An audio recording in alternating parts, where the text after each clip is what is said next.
The first valedictorian is Mr. Che Yong Kiang Gilbert, who graduated with the concurrent degrees of Master of Architecture and Bachelor of Arts Architecture with first-class honours. Gilbert is the winner of the Lee Kuan Yew Gold Medal, Board of Architects Prize and Medal, Singapore Institute of Architects Medal for Masters of Architecture, and the Board of Architects Prize. Mr. Che will deliver his speech first.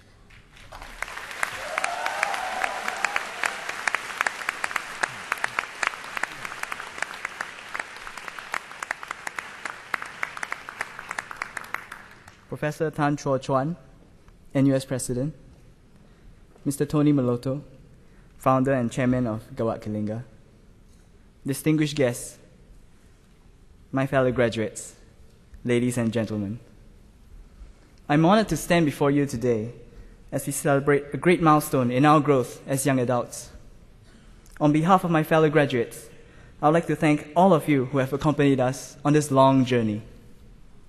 It has not been easy for our teachers to give instruction and yet provide space for us to experiment and grow. I would like to thank my thesis supervisor, Professor Florence Schatz, who has shared many lessons on life in Singapore from a Deutsch perspective. I would also like to thank the faculty and the Department of Architecture for supporting our student activities and supporting all of us. And who can forget the drink store uncles and aunties at Techno Edge Canteen who would cheer us up in their festive outfits. It has also not been easy for our families and loved ones who have given us tremendous support and inspiration. My parents have always been anxious over whether I'm getting enough food, water, and sleep while working overnight on projects. I would also like to thank my sister for her guidance and Xingyu for being my pillar of strength. You have made us who we are today. So this day is dedicated to all of you. I hope we have made you proud. And to my fellow graduates, congratulations. You are the survivor of many grueling years of education, and we are testimony to the finest on offer from NUS. There's so much energy and brilliance here, I almost can't bear to leave. I wish you all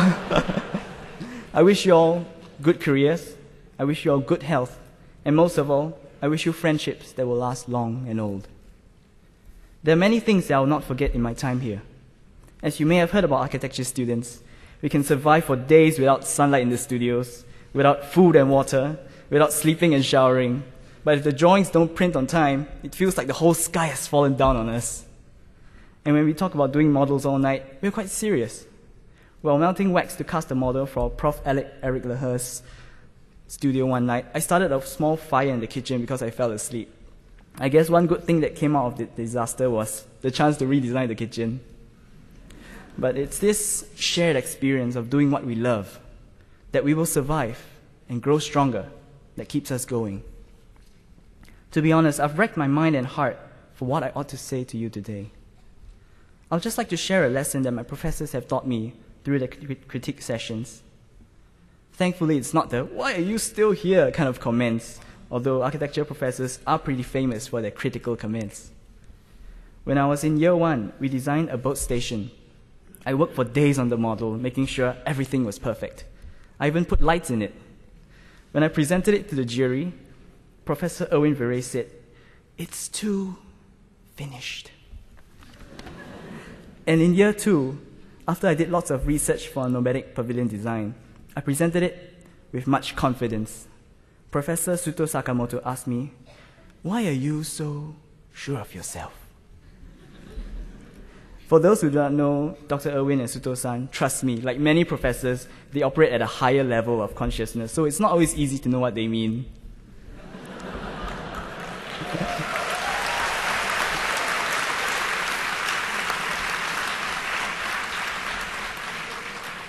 But being sure of yourself, making a project complete, isn't that good? I guess there are some things that we understand only when we're older. When we are so confident that we are right, when we are so sure that the solution is perfect, we no longer accept that we could be wrong. We are unable to unlearn. The cup is full. We are wise. We have grown up. But have we? Perhaps we've seen people who grew up too fast. They may be cynical and they are full of themselves. The lesson I've learned is to grow old, but not grow up. That doesn't mean to be childish, but instead we're talking about a childlike quality. Being brave to ask questions, taking time to understand, being curious. Being a child means being excited and optimistic. Children may not know that whether they're right, but they'll still have a go.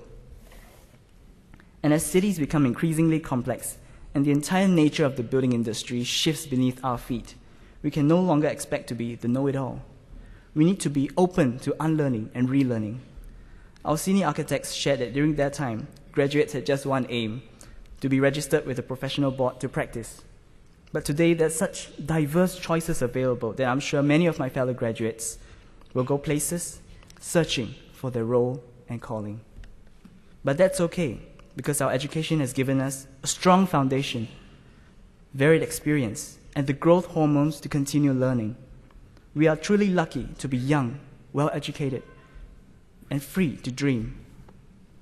Here in Asia, we are witnessing an unprecedented boom in population and urban development, which offers both crisis and opportunity. As part of our studio project, we visited the slums of Manila to better understand the dilemma of poverty and hunger. We had the chance to meet Tito Tony, and we volunteered with Gawat Kalinga, where we helped to construct houses, build communities, and we truly saw hope of a better future. It's our privilege and burden to be part of this wonderful conundrum. It's our responsibility to ask the difficult questions, to keep the fire in the belly, and not to ever give up believing that our lives could be better despite the problems that may come our way. Let us never grow up. Instead, let's grow though together. Thank you.